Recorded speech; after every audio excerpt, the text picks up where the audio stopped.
구독과 좋아요는 다음 영상을 만드는 큰 에너지가 됩니다. 현대의 돈과 광고 콘텐츠 수익화에 알아야 할 기본 개념. 신용이 곧 돈인 시대가 온다. 1. 메이킹을 파는 시대. 2. 손님이 아닌 팬을 만들어야 하는 시대. 3. 그래서 신용이 돈이 되는 시대. 사람들은 이야기를 좋아한다. 연수입 1000만원이었던 사람이 월 1000만원 번 때 마이너스 달병가 영쌤, 빚지먹이였던 사람이 연매출 6천억 회사 대표가 되었대 마이너스 켈리체 회장님. 회사 나와서 혼자 6개월 만에 1억 벌었대 마이너스 드로 앤드류. 사람들 사이에서 이야기될 수 있는 과정을 공유하다 보면 팬이 모일 것이다. 지금 당장 내가 잘하는 게 없더라도 전문가가 아니더라도 초보자에서 전문가가 되는 과정을 공유해 나가면 된다. 지금 돈 받고 팔 것이 없어도 무료로 가치 있는 것을 제공하면서 팬을 만들어 나가면 된다. 쉽게 이해하기 위해 신용카드를 생각해보자. 사회초년생이 신용카드를 처음 발급받으면 한도를 생각보다 많이 주지 않는다. 하지만 매달 잘 갚아나가는 과정을 쌓아가다 보면 한도가 늘어난다. 신용카드의 한도는 신용이다. 지금 사진을 돈 받고 찍어줄 수 있는 실력이 아니더라도 클라이밍하는 친구들의 운동하는 모습을 담아 공유해주고 복싱하는 친구들의 모습을 담아 공유해주고 달리는 친구들의 모습을 담아 공유해주고 그렇게 자신이 취미를 즐기는 모습을 멋지게 남겨주는 사람으로서 팬을 만들어 나가면 된다. 그렇게 마음의 빚을 진 팬들은 자신이 몰입해서 활동하는 모습을 멋지게 남겨주는 사진 스튜디오를 내가 차렸을 때 가장 먼저 나의 가치를 알아봐 줄 것이다. 밑줄을 치며 읽은 내용. 하고 싶은 일을 전전하거나 하고 싶은 일이 무엇인지 망설이는 것은 앞으로의 시대를 살아가는 지혜이다. 앞으로는 좋아하는 일을 내일로 삼는 길밖에 남지 않은 시대이다. 뭉뚱그려 그림이라고 해도 하늘을 그리는 작업과 색을 칠하는 작업, 캐릭터를 디자인하는 작업은 미묘하게 업무 내용이 다르다. 그렇다면 아예 하늘의 프로페셔널, 색칠의 프로페셔널, 캐릭터 디자인의 프로페셔널을 모아 영화처럼 전문 분업체제로 그림책을 만들면 재미있는 작품이 생기지 않을까? 돈이란 신용을 수치화한 것이다. 기본적으로 수입의 출처가 스폰서가 아니라 손님들이 지불하는 다이렉트. 과금으로 생활이 돌아가는 아티스트는 거짓말을 해봤자 득이 될 게 없기 때문에 당연히 신용도도 높다. 돈은 신용을 수치화한 것이고 크라우드 펀딩은 신용을 돈으로 만들기 위한 장치이다. 이 두 가지를 이해하면 크라우드 펀딩에서 이기기 위해 해야만 하는 것은 무엇인가? 에 대한 대답은 이미 나왔다고 생각한다. 신용을 얻어내는 것이다. 모금액은 조작할 수 없지만 투자자 수는 리턴 상환 설정에 따라 늘릴 수 있다. 상품 A, B, C를 묶어서 기획하지 않고 하나하나씩 기획. 이 중 상품 A와 B와 C를 다 가지고 싶은 고객은 리턴 1, 2, 3을 선택하고 모금액은 1만 엔이지만 투자자 수는 3명으로 제시된다. 사이트에 표시되는 투자자 수를 늘리면 사람들이 그만큼 기획을 볼 기회가 늘어나는 관계로 실제 투자자도 늘어난다. 참고로 내가 주최하는 도견회는 수많은 토크쇼나 강연회와 달리 나만의 세계관을 드러내려고 미술 세트나 조명부터 아주 사소한 것까지 나다운 것을 넣었다. 회장에 흐르는 음악은 그랜드 피아노를 실어와 프로 피아니스트가 연주하게 했다. 당연히 라이브 제작비는 그만큼 늘어났는데 티켓 요금은 2,000엔이었고 2층에 한해 초등학생은 무료였다. 인터넷을 통해 모든 것을 다 볼 수 있는 시대가 된 지금 고객들의 금전 감각은 매우 정확하다. 당연히 도견회의 미술과 음악, 기타 등등을 보고 이것은 원래 2,000엔으로 경험할 수 없다는 것을 4,500명 전원이 알고 있다. 이 가격 설정으로 주최자 측이 부담을 안는다는 사실을 꿰뚫어보고 있는 것이다. 그럼 됐다. 지금은 눈앞의 수익에 매달리지 말고 4,500명에게 감사를 받는 쪽을 선택하는 게 이득이다. 부담을 진 도견회 한개월 후에 실시한 크라우드 펀딩에서는 도견회를 찾았던 분이 여러 투자해 주셨다. 어떻게 숫자를 배치하면 자신의 숫자를 더 늘릴 수 있을까? 지금 눈앞에 있는 돈이 될 만한 기화와 타이밍이 내 목적에 가장 적합한가? 결론부터 말하자면 동네 서점과 아마존의 차이는 물리적 제약이 있는가, 아닌가? 동네 서점은 2080의 법칙으로 돌아간다. 예를 들어 100권의 책을 가게에 진열할 수 있다면 인기 랭킹 20위까지의 책 매상이 그 가게 매상의 80%를 차지한다. 동네 서점과 달리 아마존은 이런 그다지 팔리지 않는 책을 책장에 진열할 수 있다. 취급하는 것이 물질이 아니라 데이터이기 때문이다. 아마존의 책장은 무한하다. 일테면 한 달에 한 권씩 팔리는 책이라도.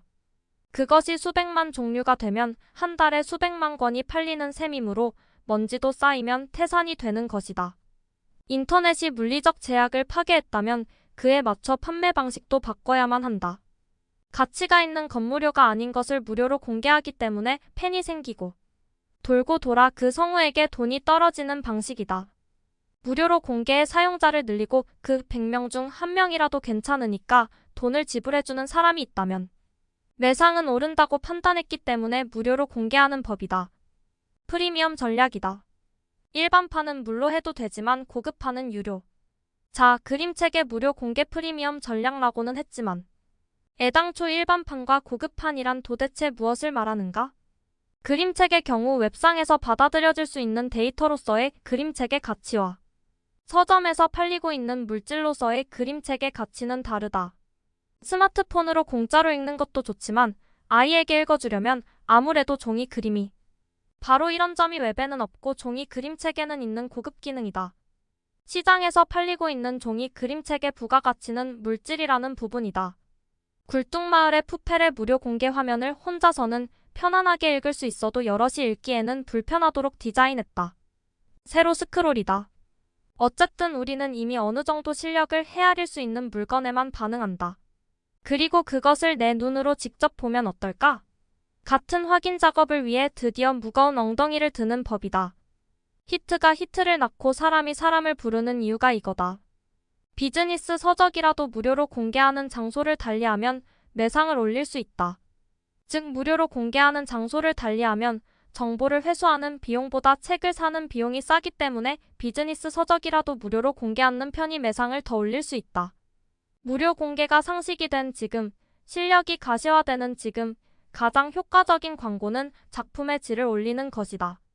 아무리 인터넷이 보급되고 AI가 활약한다고 해도 마지막 결정권은 인간에게 있다. 신뢰관계가 없는데 괜찮아. 잘 될 테니까. 라고 해봤자 아무런 소용이 없다. 출판사의 잘못은 없다. 그 시점에서 신뢰를 얻지 못한 내 실수다. 개인적으로 판매 사이트를 열고 상당히 빠른 단계에서 예약 판매를 시작했다. 교섭하려면 교섭할 재료가 필요하다는 말이 있다. 하루 24시간을 30시간, 40시간으로 늘리기 위해서는 다른 사람의 몸을 빌리고 다른 사람의 시간을 빼앗는 수밖에 없다. 그래서 어떤 액션을 취하면 다른 사람이 나에게 시간을 사용하고 싶어질까를 생각했다. 굴뚝마을 푸펠에서 크라우드 펀딩을 이용한 진짜 목적은 만드는 사람을 늘리는 데 있다. 결과적으로 1만 명에 만드는 사람이 생겼고 예약 판매 단계에서 그대로 1만 부가 팔렸다. 크라우드 펀딩은 자금 조달의 도구가 아니라 공범자를 만드는 도구다. 저명한 조각가의 작품은 사지 않지만 싱가포르에 갔을 때 작자불명의 머라이언 장식품에는 손이 나간다. 아무래도 우리들은 작품에는 돈을 내지 않지만 추억에는 돈을 내는 것 같다. 기념품이 즐거웠던 일을 떠올리게 하는 장치로 필요하기 때문이다. 기념품이 팔린다면 자신의 작품은 기념품처럼 만들면 된다. 기념품은 반드시 체험의 출구에 있다. 스마트폰이 담당하지 못하는 오락이라고 한다면 남은 것은 체험밖에 없다. 사람은 체험을 하면 그 체험을 가족이나 친구와 공유하기 위해 기념품을 산다. 작품과 동시 진행으로 체험을 만들고 그 체험의 기념품에 작품을 넣을 필요가 있다. 이것이 현 시점에서 작품을 확실히 팔 수 있는 방법이다. 상품은 체험과 결부시키면 확실히 팔린다. 각 목차는 한 페이지를 통째로 사용하고 23줄 정도의 격언을 적었다. 책 안에 촬영 스팟을 만들었죠. 담당 편집자였던 기와 씨의 말이다. 엄청난 장치였다. 멋지다. 모두가 쉽게 지나치는 그런 아주 사소한 데까지 생각해 정성껏 디자인할 수 있는 사람이 히트작을 만드는 것이다. 히트에는 반드시 이유가 있다. 여기서 무슨 말을 하고 싶으냐면 여러분, 이 책을 찍어서 인스타그램에 감상을 올려주세요 라는 것이다. 앞에 말한 발성 연습은 괜찮아요. 봐요, 여기 있는 모든 사람이 이 정도로 크게 반응하잖아요. 라는 뜻을 전하는 장으로 거기서 너무 눈에 띌지 모른다는 후회할 가능성을 제거하는 것이다. 볼륨 강약 조절이 1에서 10까지 있으면 18시 입장, 19시 공연 시작일 경우 18시 시점에서는 볼륨을 5 정도로 해둔다. 그리고 10분 후에 6, 20분 후에 7로 관객들이 알아차리지 못할 정도로 볼륨을 올리면 관객들은 자기도 모르게 대화 소리를 크게 하고 공연 시작 전에는 바로 옆자리 사람과 크게 떠들게 된다. 이 장소에서는 이 정도의 볼륨으로 소리를 내도 괜찮다고 관객들의 뇌에 각인해두면 스트레칭 완료. 나 혼자만 눈에 띄면 이라는 후회할 가능성은 완전히 제거된다.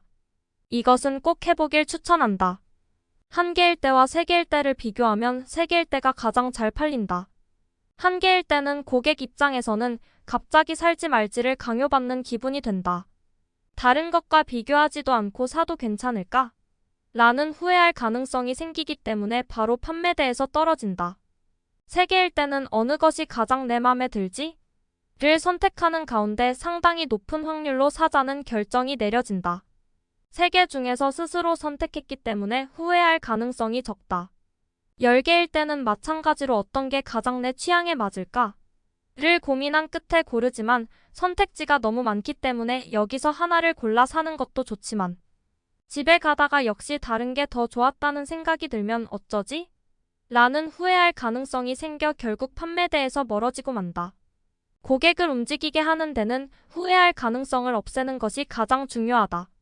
손정혜 씨가 읽고 그가 마음에 든 페이지를 접거나 줄을 치고 여백에 메모를 적은 그런 손정혜 씨가 표시를 남긴 부고프에서 취급하지 않을 것 같은 손이 탄 책은 오히려 정가보다 가치가 오르지 않을까? 손정혜 씨의 시점 이 부가 가치가 되기 때문이다. 독서를 잘하는 사람에게는 직업이 마련되어 있지 않다. 독서도 훌륭한 특기인데 이제까지는 내내 취미의 영역 안에 갇혀 있었다. 독서가에게는 그 녀석이 추천하는 책은 늘 정말 재미있다니까. 그 녀석이 책을 즐기는 방식 자체가 흥미로워. 라는 신용이 있다. 모든 신용은 돈이 될 수 있다. 그러니 다음은 바꿀 수 있는 기기를 준비하기만 하면 된다. 승부의 결정적 수단은 뇌의 수이다. 엄밀하게 말하면 경험의 수이다. 행동하지 않는 사람은 자신이 행동하지 않는 이유를 바로 용기 탓으로 돌린다. 행동하는데 용기는 필요 없다. 한 걸음을 내딛기 위해서 필요한 것은 긍정적인 생각이 아니라 논리적인 생각이다. 설명하면 되는 일에 용기는 필요 없다. 한 걸음 내딛기 위해 용기가 필요하다고 생각한다면 그런 불확실한 요소를 제거하기 위해서라도 더욱 더 정보를 확충하는 게 낫다. 정보는 행동하는 사람에게 모이고 그것은 또 다른 행동을 낳고 또 정보가 모인다. 행동의 연쇄이다. 당신에게는 결정권이 있는가? 이제까지 많은 사람을 봐왔지만 성공한 사람은 반드시 결정권을 가지고 있었다. 그리고 결정권은 지금 이 순간에 가질 수 있다. 다음은 당신 각오에 달렸다. 이 시대를 살고 싶다면, 자신의 인생을 살고 싶다면 결정권을 가져라. 지금 바로 이 순간의 말이다. 주변이 뭐라고 하든, 세상이 뭐라고 하든 당신 인생의 결정을 당신과 환경과 시대에 맡기지 마라. 당신 인생은 당신이 결정하자. 당신의 혁명의 팡파르를 울릴 사람은 당신밖에 없다. 여기까지 혁명의 팡파르 소개였습니다.